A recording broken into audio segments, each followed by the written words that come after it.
देने में देरी करती है और सरकार हमारी बात को सुनने में नजरअंदाज करती है, हमें इग्नोर करती है, तो हमारे देश के संविधान का अनुच्छेद 19(1) भी कहता है कि हम अपना बोरी बिस्तर लेकर तख्ती बस्ते और हुकूमत के खिलाफ नारे स्लोगन पट्टी लेकर टेंट लगाकर अपने बैनर दस्तावेज लगाकर सरकार की मुखालफत करें और पूरी ताकत के साथ मुखालफत करें।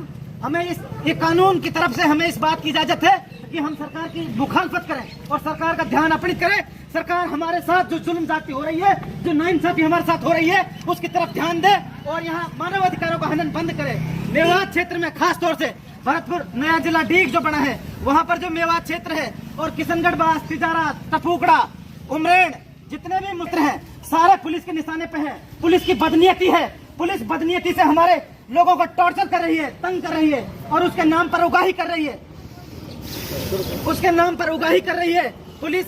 हाँ, ऑनलाइन ठगी हो रही है, समाज है तो अपराध भी होंगे। आप लोगों को पता है जहाँ चल दिए उद्योग कारखाने कम होते हैं और जहाँ फैक्ट्री और कारखाने लग जाते हैं वहाँ जराइम पैसा बढ़ जाता है। आप इस बात को मानते हैं नहीं? जहाँ कारोबार चलते हैं, जहाँ तरह तरह के लोग आते हैं, अलग अलग स्टेट से लोग आते हैं, अलग अलग किस्म के लोग आते हैं, वो सारे लोग वहाँ अलग अलग मानसिकता के साथ आते हैं। किसी को रोजगार मिलता है, किसी को नहीं मिलता, कोई किसी दारू पीता, कोई नशा करता, कारोबार को आगे बढ़ाता है। सब तरह के लोग होते हैं, सबकी अलग अलग परेशानियां हैं। तो जहाँ समाज होगा वहाँ अपराध भी होगा, लेकिन अपराध को कंट्रोल करने का काम पुलिस प्रशासन का है, हुकूमत का है, सरकार का है।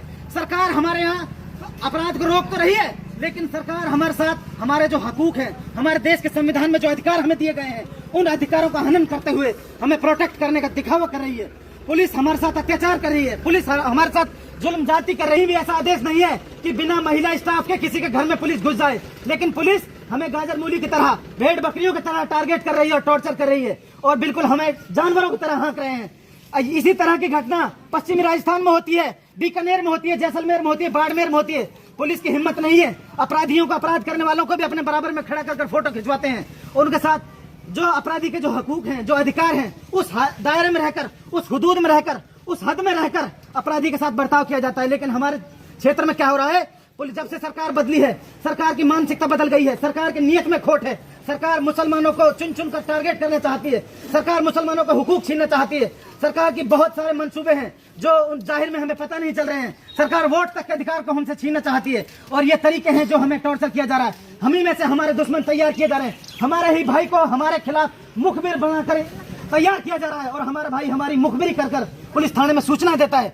और जबकि उसे खूब पता है कि मेरा भाई बेईमान नहीं है, लेकिन उसके दिमाग में यह है कि इसकी रड़क निकलवाऊंगा, उसको झूठे जाल में फंसवा रहे हैं, मुखबिरी कर रहे हैं। और जिन लोगों को तुम नुमाइंदा समझते हो, चाहे वो सरपंच हो, चाहे वो सांसद हो, उनमें बहुत सारे बुरे भी हैं, अच्छे भी हैं। बुरे क्या है? वो टॉर्चर डरा कर हमारा वोट लेना चाहते हैं। मामला यह है कि यहाँ पर जितने जुल्म जाती होंगे, जितने इनको सताया जाएगा, जितने इनमें रगड़े लगेंगे, रगड़े के बाद ये हमें वोट देंगे। ऐसी बात नहीं है साथियों, मजबूती से खड़े हो जाओ जुल्म के खिलाफ। हमारी कुरान में आया, हदीस में आया, जो जुल्म के खिलाफ नहीं खड़ा होगा वो इंसान नहीं है, वो दरिंदा है, वो जालिम है। और अगर कोई अपना आपको ये कहते हुए बताता है कि मेरा क्या लेना देना, मेरा कोई नुकसान नहीं हुआ, तो इसका मतलब वो जालिम की हिमायत कर रहा है, वो जालिम के साथ खड़ा है। वो भी हमारा उतना ही दोषी है जितना हमारे साथ जुल्म करने वाले ने अपने हाथों से जुल्म किया है। इसका मतलब वो उसकी सफ में खड़ा है, उसको वो मदद कर रहा है, अगर वो हमारे साथ नहीं है, मुखालफत में हमारे साथ नहीं है। इसलिए मैं साथियों से कहना चाहता हूँ, आप पूरी मजबूती के साथ हुकूमत की मुखालफत करो। यहाँ पर सरकार के प्रतिनिधि आएंगे, पुलिस के आला अधिकारी आएंगे, उच्च अधिकारी आएंगे, हमसे बात करेंगे, हमारे जिम्मेदारों से बात करेंगे, हमारे बड़े बूढ़ों से बात करेंगे, हमारे उलमाओं से बात करेंगे, क्या क्या मांगे हैं तुम्हारी, वो सारी चीजें उन्हें बताई जाएगी। और जितने भी मंत्री जी ने बताया है, वो गांव में सर्वे किया उन्होंने, कम से कम इनके पास 150 लोगों की लिस्ट है।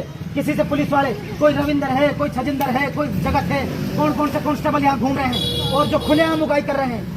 उनके थाने में उनको नहीं पता, लेकिन वो क्या कर रहे हैं, हमारे लोगों में से मुखबिर उन्होंने इतने तैयार कर लिए, किसी भी लड़के को आके बोल देंगे तेरा नाम आया है ठगी में, ऑनलाइन ठगी में, या तो थाने